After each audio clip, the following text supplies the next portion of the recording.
Driving Empire has hundreds of vehicles, and every player has the one vehicle that they drive the most. So in today's video, we're going to be going over what your car says about you in Driving Empire. So without further ado, let's get straight into this video. The McLaren 765 LT Coupe. You are the majority. Literally everyone owns this car, and you bought the car because it's a good price, a decent price for a all-around good car. It's got decent handling, a good top speed, it looks good, and has some decent amount of body kits, so you could put like some carbon bonnets on it and stuff like that. So yeah, you are not the only one out there. A lot of people did this for the same exact reason, and it's just an all-around good budget car in Driving Empire. The Kona SEC Jesco or the Devil 16. You inspired to be the fastest. You want to beat everyone at highway race and just bully everyone there. But literally nobody wants to race you, and you never get to use your Jesco or Devil 16 against somebody in the highway race, and you end up just having to race solo or use another cheaper, slower car to actually get somebody to race you. So you're very disappointed, but you still want to go fast, so you keep the car. The Lamborghini Temerario. You got this car for completely free. You didn't have to buy it or anything. You just joined an experience and did one race to get this car. Now you either this is your main car and you drive this absolutely everywhere and you don't drive any other car and you're a Lamborghini fanboy, or you just don't drive this car at all and you kind of forgot it was in the game. Yeah. The McLaren 720S. You originally wanted the McLaren 765 LT, but then got enough money for this and just settled on the 720S, and you love it. You're not complaining that you didn't buy the 765 LT and you ended up going with the 720S, and you're completely fine with your purchase because this is an all-around good car. It's just a little bit cheaper than the 765 LT, but you definitely originally wanted that 765 LT. The McLaren F1. You're rich. The Pagani C12. You're really rich. The Ford GT. You are one of the few left who drives unlicensed vehicles in the game, and you are just really hoping that Ford get licensed to Driving Empire so you don't have to use this broken Ford GT anymore that doesn't have opening doors. You're just hoping to get the real thing one day in Driving Empire, but for now, you just have the old janky unlicensed version. The 2009 Corvette ZR1. You bought this car just so you could spam this. Just hold this and just let go. And you spam this burnout like a Fortnite emo. I mean, you just don't know how to stop doing it. And you just bought this car for the real American power. You don't really do races in this thing. You're not going to see a Corvette ZR1 at the circuit race or cross country. You're only going to see this thing hauling at the drag race or just doing donuts on the road and burnouts. Just that real American power. Motorcycles. You're one of the few left who actually ride these, and if you do, all you do on it is spam the wheelie button, and you really can't control the wheelie because the physics on these bikes are not good because the game's focused on cars. But definitely all you do is just spacebar and you just go back and forth all the time. I just know every time I see a bike, it's never on two wheels, it's always on one wheeling. So you're probably just wheeling 24/7, and that's probably the only thing you know how to do. Good luck trying to do races in this thing, but luckily you're not doing those because all you're doing is this, which is probably not gonna end well. The Pontiac Aztec.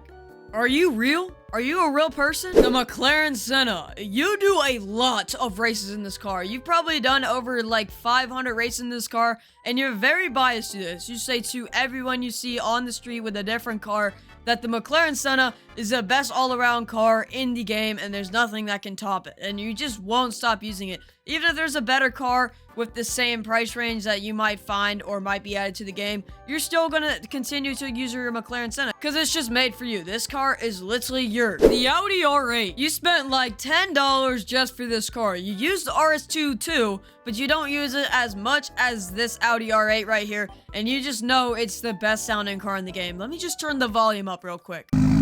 Put it in neutral and let's rev this thing real quick. Okay, we're just gonna go now.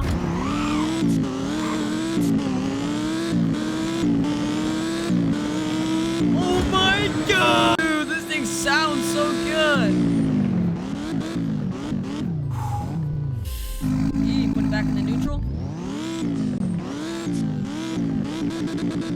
Oh yeah, that was money well spent. I don't regret my $10 spent on this car. The McLaren P1. It's definitely one of your dream cars or your dream car, and you just had to have it in the game. You just pull this out at car meets all the time.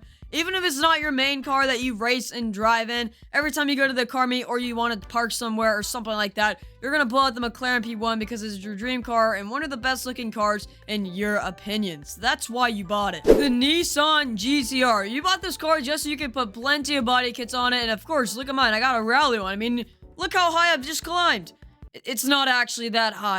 Yeah, you bought this car because you saw videos of it having plenty and tons of like 190 plus body kits on this car, and you just want to customize it to the best of your ability. So you buy this thing and put the most insane body kit on it or the most low-key body kit on it that just looks good. So either way, it's probably just gonna look cool. But yeah, you bought this car primarily for its body kits because it has a ton. It has a lot. The Jaguar DType. I bet you have some very interesting taste in cars, and you definitely didn't buy this car for the purpose of trying to beat other players in races, being the fastest in every race. You just bought this car because of, you know, its history, its driving abilities. Like, you go in races in solo or just knowing that you're gonna lose against all these other cars, and you don't see a lot of you.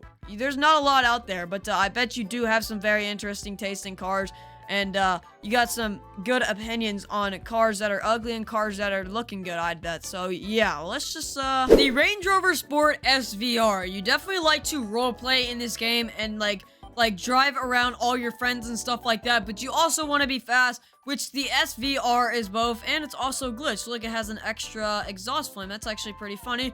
But yeah, you definitely like to do some role plays, maybe like some cop chases, something, I don't know, but like SUVs, usually people do role plays with them. And yeah, it's also pretty fast though. Like, this thing still moves. So yeah. The Tacnica Tow. You definitely don't take the game seriously and you just want to have fun. So you buy all the goofy cars like the Tacnica Tow and like the Pontiac Aztek, and you probably just try to annoy people or just do fun things like try to beat people in drag race in this stupid car right here. Yeah, you definitely like don't play the game for like beautiful cars or anything or racing and sounds and all that stuff. You just definitely just want to have fun and goof around basically because this car is just stupid. Oh my god. The Audi RS Ron GT. You definitely only bought this car because it was a limited, and you probably do this with a lot of cars where just because it's a limited you buy it. This is just a prime example, and there's definitely tons of cars if you're a limited buyer in your inventory that you never drive, like the Audi e-tron GT, because it's slow and you literally only bought it for the purpose because if it was a limited,